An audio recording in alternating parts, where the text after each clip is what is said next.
تاریخ فارسی زبانان را همچون تاجیک می شناسد.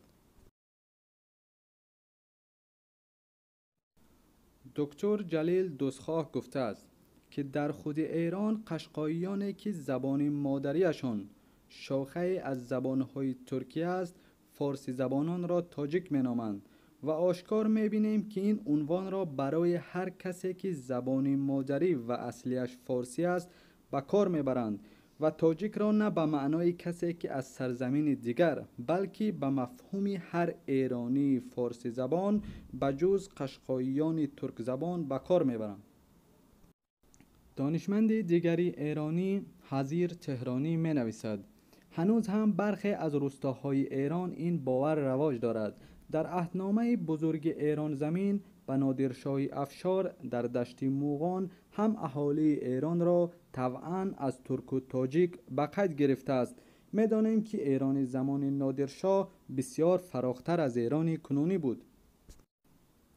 باز یک دانشمند دیگری ایرانی محمد رضا دلیل می آورد که در نواحی اشاعیرنشین استان فارس از جمله فیروزآباد، ممسنی، شیراز و اطراف شیراز و نیز قبیله های قشقاییان زاگرس جنوبی به فارس ها تاجیک می گویند.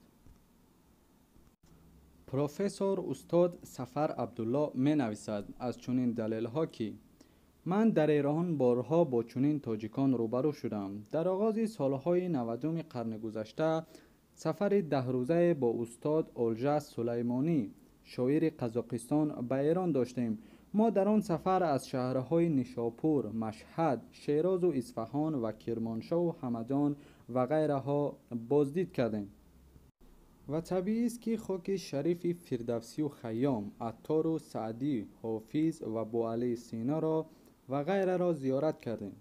بار هنگامی که با هواپیما از شیراز به کرمانشاه پرواز می‌کردیم حادثه عجیبی رخ داد و برایم غیر منتظر بود. هرچند می‌دانستم که شیخ سعدی خود را تاجیک گفته بود، باز هم شنیدم از زبان یک شیرازی معاصر و آن هم از زبان یک آخوند. ما با استاد اولژه طبیعی است که با زبان روسی صحبت می‌کردیم. هواپیما پر از مسافر بود. ما با هم صحبتی گرمی داشتیم و استاد از ایران و ایرانیان و از دیروز و امروز ایشان سوالهای می‌کردند و من باشم پاسخ می‌دادم که احساس کردم مسافری که در کرسی بعدی ما نشسته بود بسیار با توجه و علاقمندی به ما می‌نگریست آنگار که می‌خواست چیزی بگوید.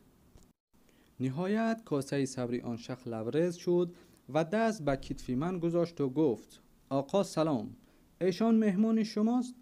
گفتم نه خیر، من تاجیکم. هدف من این بود که بگویم من هم مهمانم از تاجیکستان. دیدم ناراحت شد و با ادعا گفت من مگر ترکم؟ من که ترک نیستم. این پاسخ ناگهانی بود برایم. خواستم با شوخی برگردانم. گفتمش حاجی آقا خدا نکند. او اضافه کرد ما هم تاجیکیم. و آن حاجی آقا که خود را تاجیک گفته بود حتی نام از تاجیکستان را نشنیده بود و وقتی که من گفتم من از ایران نیستم و از تاجیکستان هستم سوال میکرد که تاجیکستان این آذربایجانه؟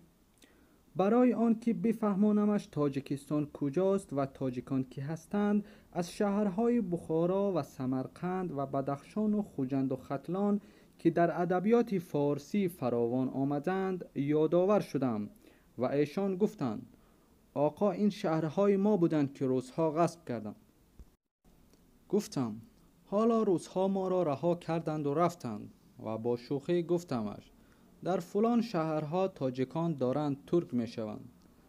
از این صحبت ما مهمترش همان بود که هنوز آن ایرانی خود را در مقابل ترک تاجیک و در قیاس عرب عجم می خوند. چنان که سعدی در آن بیت مشهور خود که در مراجعت به معشوق خویش می فرماید شاید که به پادشاه بگویند ترک تو بریخت خون تاجیک